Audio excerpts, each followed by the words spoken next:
നമസ്കാരം. എല്ലാവർക്കും ഇൻഫിനിറ്റി സ്റ്റോറീസിൻ്റെ പുതിയൊരു വീഡിയോയിലേക്ക് സ്വാഗതം. ഇന്നേ ദിവസം മാർച്ച് 26. ഈ ദിവസം കഴിഞ്ഞാൽ സാമ്പത്തിക പുരോഗതികൾ ലഭിക്കുന്ന നക്ഷത്ര ജാതകരെക്കുറിച്ച് ഇൻഫിനിറ്റി സ്റ്റോറീസ് നിങ്ങൾക്കായിട്ടൊന്ന് പങ്കുവെക്കുന്നു. ഓരോ കാര്യങ്ങളും വളരെ വിശുദ്ധമായിട്ട് നിങ്ങൾക്ക് മനസ്സിലാകുന്ന രീതിയിൽ തന്നെയാണ് ഇൻഫിനിറ്റി സ്റ്റോറീസ് ഒരു വാരത്തെ നക്ഷത്രഫലം നിങ്ങൾക്കായിട്ട് ഈ വീഡിയോയിൽ പങ്കുവെക്കുന്നത്. വീഡിയോയിലേക്ക് കടക്കും മുമ്പ് എൻ്റെ പ്രിയ പ്രേക്ഷകർ, നിങ്ങൾ ഇതുവരെ എൻ്റെ ചാനൽ സബ്സ്ക്രൈബ് ചെയ്തിട്ടില്ലെങ്കിൽ ദയവായിട്ട് എൻ്റെ ചാനൽ സബ്സ്ക്രൈബ് ചെയ്യാതെ പോകരുതേ. അതോടൊപ്പം തന്നെ എൻ്റെ പുതിയ വീഡിയോകളൊക്കെ നിങ്ങൾക്ക് നോട്ടിഫിക്കേഷനായിട്ട് ലഭിക്കാൻ വേണ്ടിയിട്ട് ബെൽ ഐക്കൺ കൂടി ഒന്ന് പ്രസ് ചെയ്യണം. വീഡിയോ കണ്ടതിന് ശേഷം നിങ്ങളുടെ വിലയേറിയ അഭിപ്രായങ്ങൾ കമൻറ്റ് ബോക്സിൽ ഒന്ന് രേഖപ്പെടുത്തുന്നതിനും വീഡിയോ ലൈക്ക് ചെയ്യുന്നതിനും മറക്കാതെ ഇരിക്കുക. എൻ്റെ എല്ലാ പ്രേക്ഷകർക്കും ഇൻഫിനിറ്റി സ്റ്റോറീസിൻ്റെ ഈ പുതിയ വീഡിയോയിലേക്ക് സ്വാഗതം. നമുക്ക് നോക്കാം, മേടം രാശിയിൽ പിറന്ന അശ്വതി, ഭരണി, കാർത്തിക നക്ഷത്ര ജാതകർക്ക് മാർച്ച് 26 മുതൽ ഒരു ആഴ്ച എങ്ങനെയായിരിക്കും ഫലങ്ങളെന്ന്. സ്ഥാനമാനങ്ങളും പദവികളും ലഭിക്കാൻ സാധ്യതയുണ്ട്. ഗൃഹനിർമ്മാണം പൂർത്തിയാക്കും. ആരോഗ്യം നന്നായിരിക്കും. പ്രായമായവർക്ക് പാദത്തിന് വേദന, നീർക്കെട്ട് എന്നിവ ചെറിയ രീതിയിൽ ഉണ്ടാകാൻ സാധ്യതയുണ്ട്. കുടുംബജീവിതം കൂടുതൽ സന്തോഷകരമാകും.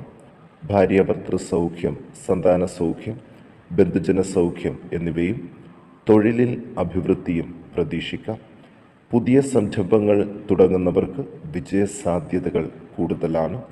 വിദ്യാർത്ഥികൾക്കും ഉദ്യോഗാർത്ഥികൾക്കും നല്ല സമയമാണ്. ഇവർ പങ്കെടുക്കുന്ന പരീക്ഷകളിൽ 100% വിജയം പ്രതീക്ഷിക്കാം. സാങ്കേതിക രംഗത്ത് പ്രവർത്തിക്കുന്നവർക്ക് നല്ല അനുഭവങ്ങൾ കൂടുതലായിട്ടുണ്ടാകും. ബന്ധുക്കളുടെ ആരോഗ്യസ്ഥിതിയിൽ ശ്രദ്ധിക്കണം. ദൈവാധീനം കൊണ്ട് പല വിഷമതകളിൽ നിന്നും രക്ഷപ്പെടും. ഗൃഹത്തിൽ സന്താന ഭാഗ്യം. സർക്കാർ സംബന്ധമായി തടസ്സപ്പെട്ടിരുന്ന ധനം ലഭിക്കും. കുടുംബക്ഷേത്രം പരിരക്ഷിക്കാൻ യോഗം ഉണ്ട്. ഇവർ ദോഷപരിഹാരങ്ങൾക്ക് ഗണപതിക്ക് അർച്ചന, മുരുകന് പഞ്ചാമൃത അഭിഷേകം, ദേവിക്ക് ഐക്യമത്യ സൂക്ത അർച്ചന, ആയില്യപൂജ എന്നിവ നടത്തി പ്രാർത്ഥിക്കാൻ ഒന്ന് ശ്രദ്ധിക്കണം. ഇനി ഭാഗ്യശാലികളായ ഇടവക്കൂറുകാരെ കുറിച്ചൊന്ന് നോക്കാം. ഇടവക്കൂറിലെ നക്ഷത്രങ്ങളായ കാർത്തിക, രോഹിണി, മകയിരം നക്ഷത്ര ജാതകർക്ക് ചിലവുകളൊക്കെ നിയന്ത്രണ വിധേയമായിരിക്കും. ഇന്നേ ദിവസം മുതൽ യാത്രകൾക്ക് വേണ്ടി ധനം ചിലവഴിക്കേണ്ടി വരുമെങ്കിലും യാത്രകൾ കൊണ്ട് ഉള്ള ഉദ്ദേശഫലങ്ങൾ അത് നല്ല രീതിയിൽ ലഭിക്കും. ശത്രുക്കളുടെ ഉപദ്രവം കുറയും. സഹോദരങ്ങൾ തമ്മിലും ബന്ധുക്കൾ തമ്മിലും ഉള്ള തർക്കങ്ങളും കലഹങ്ങളും ഉണ്ടാകാതെ ശ്രദ്ധിക്കണം. ഭൂമി സംബന്ധമായിട്ട് കുറച്ച് ലാഭം ഉണ്ടാകും. കൂടുതൽ അധ്വാനം ഏതു കാര്യത്തിലും അത്യാവശ്യമാണ്. സന്താനങ്ങൾക്ക് ദൂരദേശത്ത് പോയി പഠിക്കുന്നതിന് യോഗം ഉണ്ട്. നഷ്ടപ്പെട്ടു എന്ന് കരുതിയ തറവാട്ട് ഭൂമി തിരികെ ലഭിക്കും. ഊഹക്കച്ചവടവും സാമ്പത്തിക ഇടപാടുകളും നടത്താൻ പറ്റിയ സമയമാണ്. കൈമോശം വന്നു എന്ന് കരുതിയിരുന്ന സ്വർണം, ധനം, വിലപ്പെട്ട രേഖകൾ തുടങ്ങിയവയെക്കുറിച്ച് വിവരം ലഭിക്കും. വിദ്യാർത്ഥികൾക്ക് പഠനത്തിലെ അലസതകൾ മാറിത്തുടങ്ങും. മുതിർന്നവർ ഇടപെട്ട് പഠിത്തത്തിലേക്ക് തിരികെ കൊണ്ടുവരാനായിട്ട് ഒന്ന് ശ്രദ്ധിക്കണം. കാർഷിക മേഖലയിൽ നിന്ന് അപ്രതീക്ഷിത നേട്ടങ്ങൾ ഉണ്ടാകും. ഉന്നത സ്ഥാനങ്ങളിൽ വിഹരിക്കുന്നവർക്ക് നല്ല സമയം തന്നെയാണ്. തൊഴിൽ സംബന്ധമായിട്ട് ചില പുരോഗതികൾ ഉണ്ടാകും. സിനിമ, സീരിയൽ, നാടകം, പുസ്തകരചനാ രംഗത്ത് പ്രവർത്തിക്കുന്നവർക്ക് ധനലാഭവും പ്രശസ്തിയും പ്രതീക്ഷിക്കാം. ഇവർ ദോഷപരിഹാരങ്ങൾക്ക് ഗുരുവായൂർ ദർശനം, മൂകാംബിക ദർശനം, തിരുപ്പതി ദർശനം, ധർമ്മശാസ്താവിനും ഹനുമാനും നീരാജനം എന്നിവ സമർപ്പിച്ച് പ്രാർത്ഥിക്കാൻ ശ്രദ്ധിക്കുക. ഇനി മിഥുനക്കൂറിൽ മകയിരം, തിരുവാതിര, പുണർദം നക്ഷത്ര ജാതകരെക്കുറിച്ച് നോക്കാം. പല വഴികളിലൂടെ സാമ്പത്തിക നേട്ടങ്ങളും ജീവിത മുന്നേറ്റവും ദൈവകൃപയാൽ നടത്താൻ മിഥുനം നക്ഷത്ര ജാതകർക്ക് സാധിക്കും. ചിലവുകളും ഈ സമയത്ത് വളരെ കുറവായിരിക്കും. വിദ്യാർത്ഥികൾക്കും അനുകൂല സമയമാണ്. പുതിയ കോഴ്സുകൾക്ക് ചേരാൻ അവസരം ഉണ്ടാകും. തൊഴിൽ പ്രതീക്ഷിച്ചിരിക്കുന്നവർക്കുടൻ തൊഴിൽ യോഗം. കർമ്മസ്ഥാനത്തിന് മാറ്റം. തുലാം 13 മുതൽ വിദേശയാത്ര കാത്തിരിക്കുന്നവർക്ക് അതിനും സാധിക്കും. വിദേശത്ത് പഠിക്കുന്നവർക്ക് തൊഴിൽ നേട്ടം, മുതിർന്നവർക്ക് സന്താനങ്ങളെ കൊണ്ട് അല്പപ്രയാസം, ഒപ്പം കുടുംബത്തിൽ സമാധാന അന്തരീക്ഷം ലഭിക്കുന്നതിന് കഠിന പ്രയത്നങ്ങളും വേണ്ടിവരും. അഭീഷ്ട കാര്യങ്ങൾക്ക് അനുകൂല അവസരം, പുതിയ വസ്ത്രം, വാഹനം, സ്വർണം എന്നിവ സാമ്പത്തിക സ്ഥിതിക്ക് അനുസൃതമായിട്ട് വന്നു ചേരുകയും ചെയ്യും. വിവാഹ ബന്ധങ്ങൾ ഉറപ്പിക്കുകയും ഉറപ്പിച്ച ബന്ധങ്ങൾ നടക്കുകയും ചെയ്യും.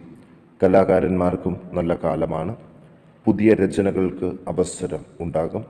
എഴുത്തുകാർക്ക് നല്ല സമയം. ഭവന നിർമ്മാണം, പുതിയ ഭൂമി, സഹോദര സൗഹൃദം, പുനഃസമാഗമം എന്നിവയും മാതാപിതാക്കൾക്ക് സന്താനങ്ങൾ മുഖേന സന്തോഷിക്കുന്നതിനുള്ള അവസരവും ലഭിക്കും.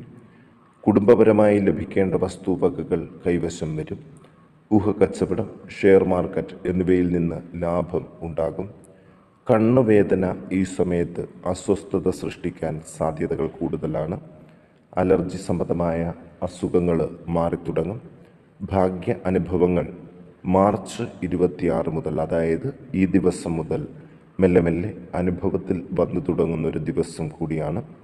വിദേശ സ്വദേശവാസികൾക്ക് പൊതുവെ സമയം ഉത്തമം തന്നെയാണ്. ഇവർ ദോഷപരിഹാരമായിട്ട് ശനീശ്വരന് നീരാജനം, സർപ്പക്ഷേത്രങ്ങളിൽ ദർശനം നടത്തുന്നതും ആയില്യപൂജ, നൂറും പാലും എന്നിവ കഴിപ്പിക്കുന്നതും ഉത്തമമായിരിക്കും. ഇനി നമുക്ക് മകരക്കൂറിലെ ഉത്രാടം, തിരുവോണം, അവിട്ടം നക്ഷത്ര ജാതകരെ കുറിച്ച് നോക്കാം. പല മംഗളകർമ്മങ്ങളിൽ ഏർപ്പെടാനും അതിൽ നേതൃത്വം വഹിക്കാനും ഇടവരും. സന്താനങ്ങളെ കൊണ്ട് പിതാവിനും മാതാവിനും ഉയർച്ച. പഠിച്ചുകൊണ്ടിരിക്കുന്ന കുട്ടികൾക്ക് സമയം അനുകൂലമായിട്ട് വരും. ഇനി അങ്ങോട്ടുള്ള ദിവസങ്ങൾ ഉയർന്ന വിദ്യാഭ്യാസത്തിന് കാത്തിരിക്കുന്നവർക്കും നല്ല അവസരങ്ങൾ തന്നെയാണ്. അതുപോലെ സാമ്പത്തിക പ്രശ്നങ്ങൾ മെല്ലെ മെല്ലെ പരിഹരിക്കപ്പെടും. ഇരുമ്പ്, തടി വ്യവസായം ചെയ്യുന്നവർക്ക് സമയം അനുകൂലമാണ്. ഈ വക തൊഴിലുകളിൽ ഏർപ്പെട്ടിരിക്കുന്നവർക്ക് ഉന്നതന്മാരിൽ നിന്ന് ചില നേട്ടങ്ങളും ലഭിക്കും. വിദേശ സ്വദേശവാസികൾക്ക് തൊഴിൽപരമായിട്ട് അല്പം തടസ്സങ്ങൾ അനുഭവപ്പെടുമെങ്കിലും ഇന്നേ ദിവസം മുതൽ അത് പരിഹരിക്കുന്നതിനുള്ള വഴികളും തെളിഞ്ഞു തുടങ്ങും. മധ്യവയസ്സിന് മുകളിലുള്ളവർക്ക് കാലം അനുകൂലമാണ്. യുവമിഥുനങ്ങൾക്ക് സന്താനയോഗം, വിദ്യാർത്ഥികൾക്ക് പഠന വിജയം, വിദേശത്ത് പഠിക്കുവാൻ ആഗ്രഹിക്കുന്നവർക്ക് ആഗ്രഹ നിവൃത്തി, ബന്ധുക്കളിൽ നിന്നും പല രീതിയിലുള്ള സഹായങ്ങൾ എന്നിവ ലഭിക്കും. പിണങ്ങിക്കഴിഞ്ഞിരുന്നവർക്ക് ഒരുമിക്കാൻ യോഗം. കൃഷിസ്ഥലങ്ങൾ നന്നാക്കും. തരിശുഭൂമി കൃഷിക്ക് ഉപയോഗയുക്തമാക്കാൻ സാധിക്കും. എല്ലാ ബിസിനസ്സും ലാഭകരമാക്കാനും കഴിയും. തടസ്സപ്പെട്ടിരുന്ന തൊഴിൽ പുനരാരംഭിക്കും. ക്ഷേത്ര ദർശനം, വിദൂര യാത്രകൾ, സന്താനങ്ങളെ സന്ദർശിക്കാനുള്ള അവസരം, പൂർവിക സ്വത്ത് ലഭിക്കാൻ യോഗം എന്നിവയും വരും. ഇവർ ദോഷപരിഹാരങ്ങൾക്ക് സർപ്പപ്രീതി, കുടുംബദേവതാ പ്രീതി, ഭാഗ്യസൂക്താർച്ചന എന്നിവ നടത്തി പ്രാർത്ഥിക്കാൻ ഒന്ന് പ്രത്യേകം ശ്രദ്ധിക്കണം. ഇനി ഭാഗ്യശാലികളായ മീനക്കൂറിലെ പൂരുരുട്ടാതി, ഉത്രട്ടാതി, രേവതി നക്ഷത്ര ജാതകരെ കുറിച്ച് നോക്കാം. സാമാന്യം ഭേദപ്പെട്ട നല്ല അനുഭവങ്ങൾ ജീവിതത്തിൽ ഉണ്ടാകാൻ വഴി തുറക്കുന്ന ഒരു ദിവസമാണ് മാർച്ച് 26. ധന അഭിവൃദ്ധി, അതുപോലെ തൊഴിൽ രംഗത്ത് പ്രമോഷൻ, സ്ഥാനമാറ്റങ്ങൾ എന്നിവ പ്രതീക്ഷിക്കാവുന്ന ദിവസങ്ങളാണ് വരുന്നത്. മറ്റുള്ളവരുടെ സമ്മർദ്ദത്താൽ ചില പദവികൾ ഒഴിഞ്ഞു കൊടുക്കേണ്ടതായിട്ടുള്ള സാഹചര്യങ്ങളും വരുന്നുണ്ട്. നിസ്സാര കാര്യങ്ങൾക്ക് ഭയചിന്തകൾ ഉണ്ടാകും. ഗൃഹം മോടി പിടിപ്പിക്കാൻ സാധിക്കും. വാഹനം വാങ്ങുന്നതിനും കാലം അനുകൂലമാണ്. വാഹനയാത്രകൾ പ്രത്യേകം ശ്രദ്ധിക്കണം. കടം വാങ്ങി ധനം ചിലവഴിക്കുന്നത് അഭിലഷണീയമല്ല. അതുകൊണ്ട് ഈ സമയത്ത് കടം വാങ്ങൽ ഒഴിവാക്കുന്നത് നന്നായിരിക്കും. കലാകാരന്മാർക്ക് നല്ല സമയമാണ്. ചില പുതിയ സംരംഭങ്ങളിൽ ഏർപ്പെടുകയും അതിൽ നിന്ന് നല്ല നേട്ടങ്ങൾ കൈവരിക്കുകയും ചെയ്യും. കർഷകർ, തൊഴിലാളികൾ, വ്യവസായികൾ എന്നിവർക്ക് കാലം അനുകൂലമായിട്ട് വരും. എല്ലാ കാര്യങ്ങളും തടസ്സം കൂടാതെ നടന്നു പോകുകയും ചെയ്യും. കണ്ട രോഗങ്ങൾക്ക് സാധ്യതയുണ്ട്. വിദ്യാർത്ഥികൾക്ക് നല്ല അവസരങ്ങൾ വന്നു ചേരുകയും ഗുരുത്വം വിടാതെ ജീവിച്ചാൽ നേട്ടങ്ങൾ ഉണ്ടാകാനും സാധ്യതകൾ കൂടുതലാണ്.